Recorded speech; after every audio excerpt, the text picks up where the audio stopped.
That night, if you stood alone before an old wooden door at the edge of the forest, you would see a drawing so simple, a child could sketch it with chalk. 5 straight lines crossing, locking into a neat 5-pointed star.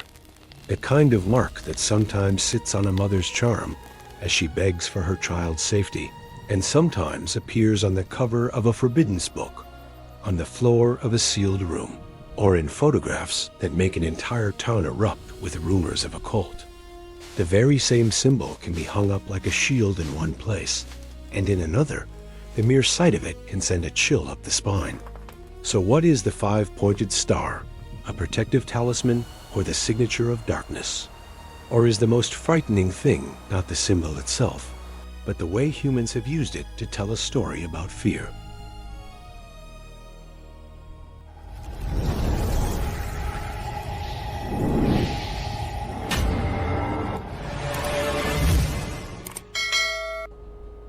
Imagine you are opening a dust-coated chronicle of a world that looks very much like ours, where every civilization leaves traces through symbols, and every symbol has a life of its own. In that book, the 5-pointed star is not decoration. It is a creature made of meaning, fed by belief, warped by conflict, and able to outlive the dynasties that carved it into stone. It passes through ancient city gates, across altars, through smithies, into classrooms where people chase mathematics, then drifts into the dark nights of Europe's witch hunts. In the end, it falls into the modern age like a shard of broken mirror, reflecting countless faces, artists, nature-based believers, and those who simply want to frighten. In the earliest pages of the story, the 5-pointed star appears as a sign of direction. In ancient civilizations, humans lived among forces they could not control. Storms, drought, disease, war, sudden death. And when they could not control, they drew. They drew to name chaos, to frame fear, to give the invisible a shape that felt touchable. 5 points carry a strange balance. It is simple, yet orderly. The straight lines weave like a knot, like a kind of lock. In the mind of the ancients, what can lock can also protect. A knot that closes a pouch, a rope that ties a door, a mark that blocks the path of something bad. Then the 5-pointed star enters an era when symbols are not only charms, but also the language of knowledge. In the legends of old circles devoted to mathematics and philosophy, that star is not only beautiful, it is an oath that the universe has order, that within the chaos of life, there is a secret ratio. Look closely at a 5-pointed star, and you see it repeats itself. Inside it live triangles, segments, and a pentagon at the center, like a safe room. That beauty comforts people. Because if things can be measured, drawn, proven, then perhaps fate is not entirely the dice game of the gods. In the centuries that follow, as Europe moves through ages of faith and war, the 5-pointed star puts on another layer of clothing. Sometimes it is linked to the human form. Spread your arms and legs, and you become a star. The 5 points can suggest a head and 4 limbs, a declaration that the human being stands at the center of lived experience, a bridge between earth and sky. And when a symbol is read as a map of the body itself, it easily becomes a talisman. Because what is worth protecting, if not this fragile condition, against illness, against misfortune, against the panic storms of an era? At times, the 5-pointed star also enters religious space as a way to express wholeness. 5 is a number people love to turn into stories. 5 senses, 5 directions if you include the center, 5 wounds in religious narratives, 5 virtues in symbolic systems. Humans like numbers that are just enough to remember, just enough to tell, just enough to turn into ritual. And because of that, the 5-pointed star becomes an easy sign to place on doors, on charms, on rings, on books.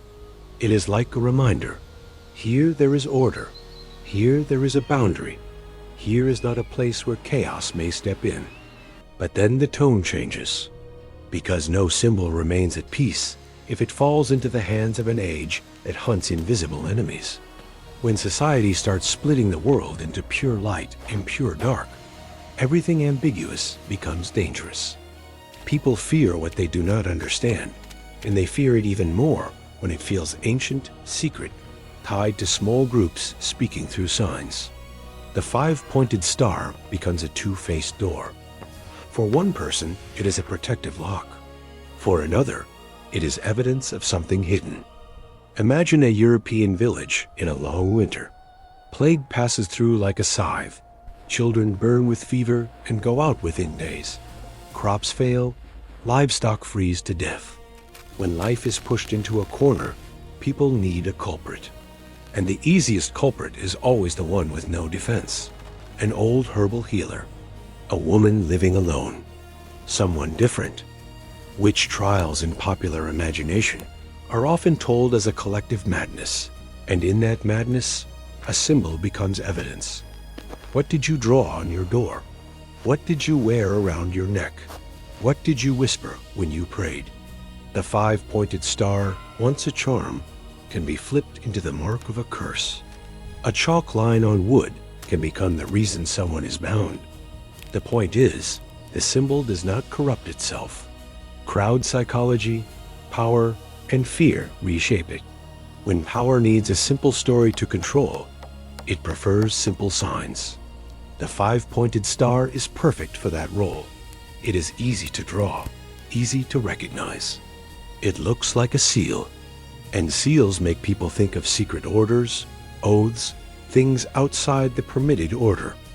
Then comes the era when Europe is captivated by occult studies, alchemy, mysterious manuscripts, and diagrams of the cosmos. In the rooms of those chasing knowledge at the margins, the five-pointed star is understood as a chart of elements. Earth, water, fire, air, and the last one, spirit, soul, or higher essence. Set it upright with the top point like an arrow, and you can read it as a story of spirit guiding matter. The human being reaching upward, hungry to understand, hungry to transcend. And so it becomes again a symbol of protection and balance. Not protection through cheap magic, but protection through the idea that inner harmony can calm the storm outside. Yet at the same time, that very structure opens the door to a simple gesture powerful enough to change 1,000 years of associations. Turn the star upside down, so 2 points rise like horns, and the remaining point drops like a bowed head. And suddenly, people begin to see another face. An animal. A silhouette of instinct. The world of symbols loves opposites, and inversion is the fastest way to tell an opposite story. If upright means spirit above, then inverted is read as matter above, instinct above, desire above. From here, the five-pointed star is pulled into the territory of provocation, taboo, and ideologies that want to challenge the moral order of their time. But be careful of a very modern illusion, the illusion that every link between the five-pointed star and cults has existed from the beginning. In truth, much of the public obsession with the star as a mark of evil explodes more strongly in later periods, when society has newspapers, mass media, a taste for sensation, and movements that fight each other through symbols. When one group wants to define itself as rebellious against tradition, it chooses images shocking enough to build identity.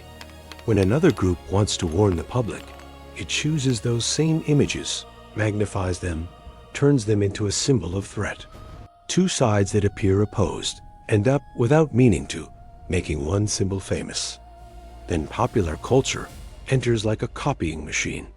Films, album covers, games, novels, horror tales around a fire. The five-pointed star is drawn with fake blood, staged inside fictional rites, ringed with candles, shot from low angles so it looks like a gateway. From that point, in many minds, the symbol is no longer geometry. It becomes a sound. The sound of a creaking door, of wind screaming, of whispers in an abandoned church. It becomes the perfect prop because it is old, simple, and carries the feel of ritual. But if we pause and look with analytical eyes, the fascinating part is this. The five-pointed star is a clear example of how a symbol has no fixed moral essence. It is like a knife. In a cook's hand, it feeds a family. In an attacker's hand, it injures. Morality lies in intention and action, not in the shape of an object. So why do humans still assign good and evil to symbols? Because the human brain loves simplicity. We live better when the world has labels. Safe or dangerous, friend or enemy, light or dark. And symbols are excellent labels because they cross language. An American, a French person, a German, a Vietnamese may not speak the same tongue, but all recognize a five-pointed star. Power and media only need to plant a story, and the brain will complete the rest. There is another detail that makes the five-pointed star especially easy to misunderstand: the confusion between pentagram and pentacle in Western culture. Sometimes people add a circle around the star, and in some traditions that circle emphasizes protection, enclosure, wholeness. But to outsiders, the presence or absence of the circle does not matter. They only see the star, and they carry the fear they learned from movies. The same happens with upright and inverted, treated like a verdict, when in reality, meaning depends on context, on the specific tradition, and on how the user understands themselves. In nature-based religions and modern movements that honor the natural world, the upright five-pointed star is often used as a symbol of harmony between the human being and the material world. It speaks of the four elements in spirit, of balance, of cycles. For them, it is a symbol of life, not destruction. But because the public is used to the horror version, those who wear it may live under suspicious eyes, even though they are doing nothing more than wearing a pendant the way others wear a cross or a lucky charm. On the other hand, some groups deliberately use the inverted version as a declaration against social norms, or as a way to amplify a sense of power, secrecy, and fear. And this is a two-way mechanism. The more shocking, the more it is mentioned. The more forbiddance, the more it attracts. A symbol tied to taboo gains its own energy in the eyes of young people hungry for rebellion. And so the five-pointed star, instead of returning to ordinary life as geometry, keeps rolling across the surface of cultural conflict. If you want to understand more deeply, look at the real question. Why do humans fear symbols? We do not fear straight lines. We fear the story attached to them. A symbol compresses meaning, like a small box holding an entire sky of collective memory. When you see a five-pointed star in a dark room, you do not see geometry. You see movie scenes, headlines, rumors, stories you heard before. Your fear is a file already loaded in the mind, and the symbol is simply the button. And for that very reason, a symbol can be detoxified through knowledge. When you know the five-pointed star was once a protective sign, once a symbol of order, once a diagram of the human being, once the language of those who sought the structure of the universe, you see something clearly. The so-called mark of occult is not an eternal truth, but a chapter in a struggle over who gets to tell the story. In one era, a society needs an enemy, and the symbol is forced into the villain's role. In another era, someone needs a rebellious manifesto, and the symbol is chosen as a mask. Now return to the wooden door at the forest's edge in the opening scene. The chalk five-pointed star is still there, but the question has changed. It is no longer who is good and who is evil. It is who is trying to control your emotions through a drawing. If someone wants to plant fear, they only need to draw what you have been taught to fear.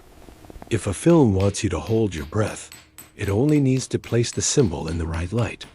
If a movement wants you to believe the world is threatened by a hidden force, it only needs to show a few images and let your imagination do the rest. In the epic worlds we love, the five-pointed star is often placed on the walls of a mage order, on a warrior's shield, on the ground of a summoning rite. It looks like a gate, but if you are a storyteller, you know a secret. The gate is not on the floor. The gate is in the mind of the viewer. The symbol is only a key, and the lock is the crowd's belief. When people believe it is a charm, it protects by calming. When people believe it is a curse, it harms by planting panic. Reality can be cruel in this way.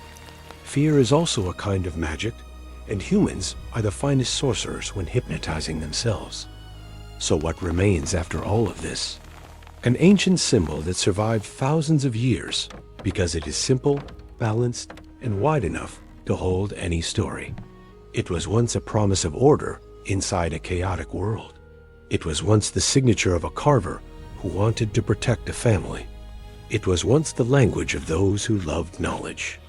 Then it was pulled into wars over morality, power, media, identity. If you look at it as a mirror, you will not see devil or saint. You will see us, human beings, always needing symbols to simplify a universe too vast, always needing a sign to believe we stand on the right side.